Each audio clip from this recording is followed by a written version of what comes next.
Hello, bienvenue sur Crypto Zero. Alors aujourd'hui, je vais vous donner mon top 10 des crypto-monnaies qui, je pense, sont vraiment les plus intéressantes à avoir dans son portefeuille. Bien évidemment, cela n'est qu'un avis personnel. Vous pouvez parfaitement faire autrement, il n'y a aucun souci. Et si jamais vous avez des idées différentes, n'hésitez pas à partager sur les commentaires. C'est ça qui est génial. Alors premièrement, je vais être clair pour mon top 10. J'ai enlevé toutes les crypto-monnaies, donc les stablecoins, donc toutes celles qui sont liées à la monnaie fiat, mais qui ont un véritable intérêt, mais peu au niveau de l'investissement réel, mais heureusement qu'elles sont là, évidemment, et toutes les monnaies qui ont un concept inflationniste possible, donc toutes celles qui ont tout simplement pas de nombre de tokens limité. Ça ne veut pas dire qu'elles n'ont pas de chance d'exploser. Et le problème, comme on n'est pas lié à une limitation du nombre de tokens, il faudrait faire un top spécialement pour ce type de monnaie. Mais là, je vais pas les mettre dans ce top 10. Alors, je vais pas les rentrer dans ce top 10, mais clairement, c'est indispensable aujourd'hui. Il faut avoir du Bitcoin. Ça, c'est indispensable. D'ailleurs, une étude vient de sortir. 14% des Français, par exemple, désirent acheter du Bitcoin, sachant qu'il y en a que 3% qui l'ont réellement fait. Et malgré le prix que peut afficher le Bitcoin,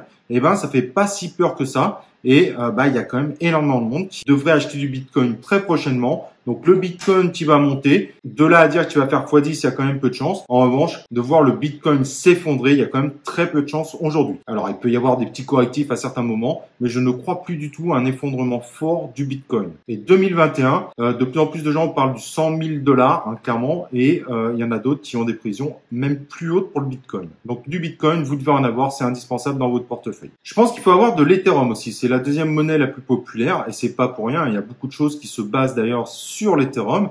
Malgré les problèmes qu'elle a, elle semble essayer de les combler. Alors, il y en a qui disent que ça ne sera pas suffisant. Mais en tout cas, aujourd'hui, c'est une monnaie qui monte continuellement, ça se voit, c'est imparable. Et il y a aussi des rumeurs de pénurie future où on disait justement que mars-avril, entre les deux, le Bitcoin atteindrait entre 2000 et 3000 $. On n'est pas si loin que ça au final. Donc l'Ethereum, c'est une monnaie sûre à avoir et attention parce qu'a priori, il est peut-être possible qu'il y en ait plus prochainement sur les plateformes. Alors dans le top 10, je vais vous dire clairement, il y en a 4 vraiment qui ont un potentiel extraordinaire d'exploser. Donc il y a la VeChain, la Maker, la Yearn Finance et la Rens. Ce sont des monnaies qui n'ont quasiment plus de jetons possibles à être créés. Donc aujourd'hui, elles sont 100% vouées à l'offre et la demande. Donc elle peut exploser beaucoup plus rapidement qu'une monnaie où on peut encore éditer un certain nombre de tokens. Donc pour moi, ces 4-là, elles sont indispensables à avoir dans son portefeuille pour 2021. Certains vont être surpris, mais je mets également la Binance Coin qui, elle arrête pas de monter au final. Alors, est-ce qu'elle va exploser x10? J'en suis pas convaincu. Par contre, le fait que ça soit une crypto-monnaie quasiment indispensable, je dis bien quasiment parce que c'est pas forcément le cas, mais essentiel pour bien utiliser Binance, qui est tout simplement la première plateforme de crypto-monnaie aujourd'hui, il faut passer par du Binance Coin. Et comme les crypto-monnaies sont de plus en plus à la mode, qu'il y a de plus en plus de gens qui s'y mettent, je peux vous dire que Binance n'est pas prêt d'arrêter son évolution et donc forcément la Binance Coin va suivre la même évolution. Donc la Binance Coin a un avantage assez considérable, c'est que elle a un axe de croissance très important et il y a surtout très peu de risques qu'elle redescende à part en cas de chute mortelle du marché de la crypto-monnaie. Mais si jamais cela devait arriver, de toute façon, la Binance Coin repartirait à la hausse.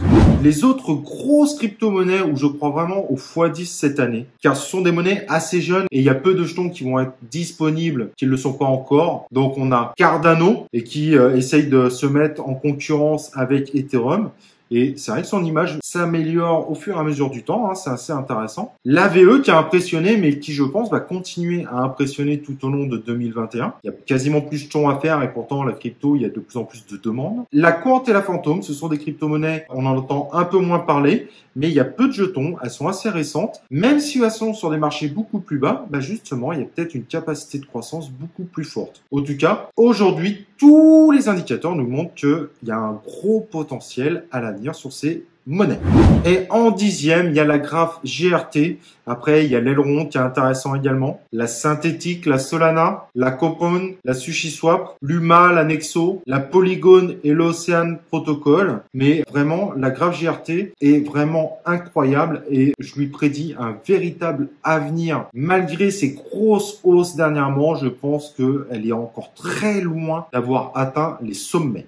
Voilà, j'espère que mon top 10 vous aura plu. J'ai analysé les 100 crypto-monnaies les plus hautes du marché pour vous donner ce top 10. On peut parfaitement discuter sur les autres. Pourquoi, du coup, je les ai pas mis dans ce top 10. J'espère que ça vous a plu et on se retrouve évidemment dans un prochain épisode de Crypto Zéro.